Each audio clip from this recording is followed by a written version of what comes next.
ಕ್ರಿಸ್ತನನ್ನು ಪ್ರತಿಫಲಿಸುವಂತೆ ನಿಮ್ಮ ಆತ್ಮಗಳನ್ನು ವಾಕ್ಯದಲ್ಲಿ ಬಲಪಡಿಸುವ ಅನುದಿನದ ಧ್ಯಾನ. ಇಂದಿನ ಧ್ಯಾನದ ಶೀರ್ಷಿಕೆ ದೈವಿಕ ಸೌಂದರ್ಯವಾದ ದೀನತೆಯನ್ನು ಹೊಂದಿಕೊಳ್ಳುವುದು.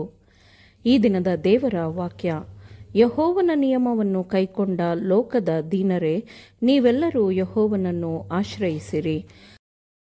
ಸದ್ಧರ್ಮವನ್ನು ಅಭ್ಯಾಸಿಸಿರಿ, ದೈನ್ಯವನ್ನು ಹೊಂದಿಕೊಳ್ಳಿರಿ. ಯೆಹೋವನ ಸಿಟ್ಟಿನ ದಿನದಲ್ಲಿ ಒಂದು ವೇಳೆ ಮರೆಯಾಗುವಿರಿ. ಜೆಫನ್ಯ 2ನೇ ಅಧ್ಯಾಯ 3ನೇ ವಚನ.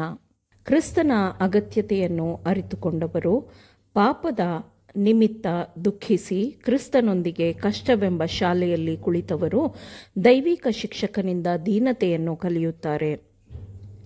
ಪವಿತ್ರಾತ್ಮನ ಪ್ರೇರಣೆಯಿಂದ ತಾನು ಭೂಮಿಯ ಮೇಲಿನ ಅತ್ಯಂತ ದೀನನು ಎಂದು ಮೋಶೆಯು ಹೇಳಿದನು.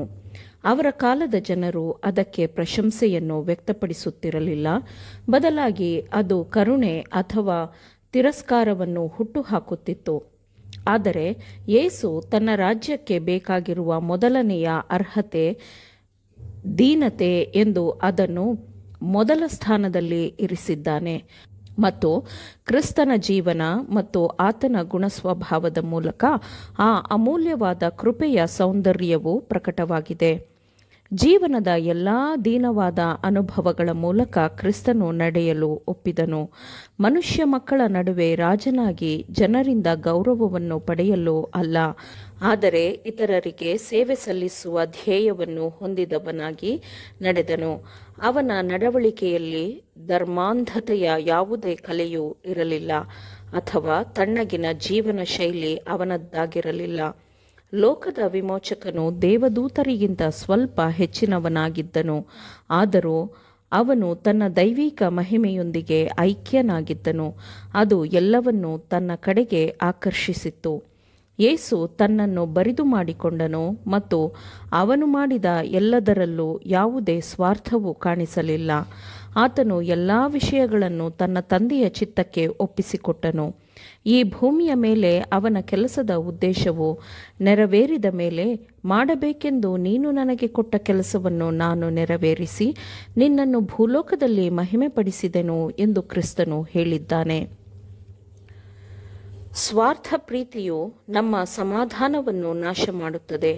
ಸ್ವಾರ್ಥವು ಜೀವಂತವಾಗಿದ್ದರೆ ಅದಕ್ಕೆ ಪೆಟ್ಟು ಬೀಳುವುದರಿಂದ ಅದಕ್ಕಾಗುವ ಅವಮಾನದಿಂದ ರಕ್ಷಿಸಿಕೊಳ್ಳಲು ನಾವು ನಿರಂತರವಾಗಿ ಸಿದ್ಧರಾಗಿ ನಿಲ್ಲುತ್ತೇವೆ. ಆದರೆ ನಾವು ಸತ್ತಾಗ ಮತ್ತು ನಮ್ಮ ಜೀವನವು ಕ್ರಿಸ್ತನೊಂದಿಗೆ ದೇವರಲ್ಲಿ ಮರೆಯಾಗಿದ್ದಾಗ ನಮಗಾಗುವ ನಿರ್ಲಕ್ಷ್ಯ ಅಥವಾ ತಿರಸ್ಕಾರವನ್ನು ನಾವು ಹೃದಯಕ್ಕೆ ತೆಗೆದುಕೊಳ್ಳುವುದಿಲ್ಲ. ನಾವು ನಿಂದೆಗೆ ಕಿವುಡರಾಗಿರುತ್ತೇವೆ ಮತ್ತು ಅವಮಾನಕ್ಕೆ ಕುರುಡರಾಗಿರುತ್ತೇವೆ.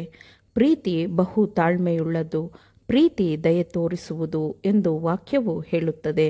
ಲೌಕಿಕ ಮೂಲಗಳಿಂದ ಹೊಂದಿಕೊಂಡ ಸಂತೋಷವು ವಿವಿಧ ಸಂದರ್ಭಗಳು ಬದಲಾಗುವಂತೆ ಬದಲಾಗುವುದು ಖಚಿತ.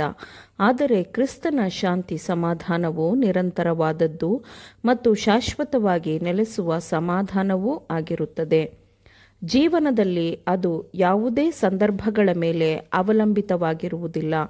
ಕ್ರಿಸ್ತನು ಜೀವಜಲದ ಕಾರಂಜಿಯಾಗಿದ್ದಾನೆ ಮತ್ತು ಆತನಿಂದ ಪಡೆದ ಸಂತೋಷವು ಎಂದಿಗೂ ಸೋತು ಹೋಗುವುದಿಲ್ಲ. ಮನೆಯಲ್ಲಿ ಪ್ರಕಟವಾಗುವ ಕ್ರಿಸ್ತನ ಸೌಮ್ಯತೆಯು ಮನೆಯವರನ್ನು ಸಂತೋಷಪಡಿಸುತ್ತದೆ. ಅದು ಯಾವುದೇ ಜಗಳವನ್ನು ಪ್ರಚೋದಿಸುವುದಿಲ್ಲ, ಯಾವುದೇ ಕೋಪದ ಉತ್ತರವನ್ನು ನೀಡುವುದಿಲ್ಲ, ಆದರೆ ಅದು ಕೋಪವನ್ನು ಶಮನಗೊಳಿಸುತ್ತದೆ ಮತ್ತು ಮನೆಯ ವಾತಾವರಣದಲ್ಲಿ ಸೌಮ್ಯತೆಯನ್ನು ಹರಡುತ್ತದೆ. ಇದನ್ನು ಯಾವ ಕುಟುಂಬದಲ್ಲಿ ಪಾಲಿಸಲಾಗುತ್ತದೋ ಆ ಭೂಮಿಯ ಮೇಲಿನ ಕುಟುಂಬವು ಮೇಲಿನ ಒಂದು ದೊಡ್ಡ ಕುಟುಂಬದ ಭಾಗವಾಗಿರುತ್ತದೆ. ಆಮೇನ್. ದೇವರ ವಾಕ್ಯಗಳನ್ನು ಶ್ರದ್ಧೆಯಿಂದ ಆಲಿಸುವವರು ಮಾತ್ರವೇ ಆಗಿರದೆ ಪಾಲಿಸುವವರು ಆಗಬೇಕೆಂದು ನಿಮ್ಮನ್ನು ಉತ್ತೇಜಿಸುತ್ತೇನೆ. ಪರಿಶುದ್ಧಾತ್ಮನ ಸಹಾಯದಿಂದ ಆಲಿಸಿದ ನಿಮ್ಮೆಲ್ಲರಿಗೂ ಧನ್ಯವಾದಗಳು. ಮತ್ತೆ ದೈನಂದಿನ ಧ್ಯಾನಕ್ಕಾಗಿ ನಾಳೆ ಸಂಧಿಸೋಣ. ಆಮೇನ್.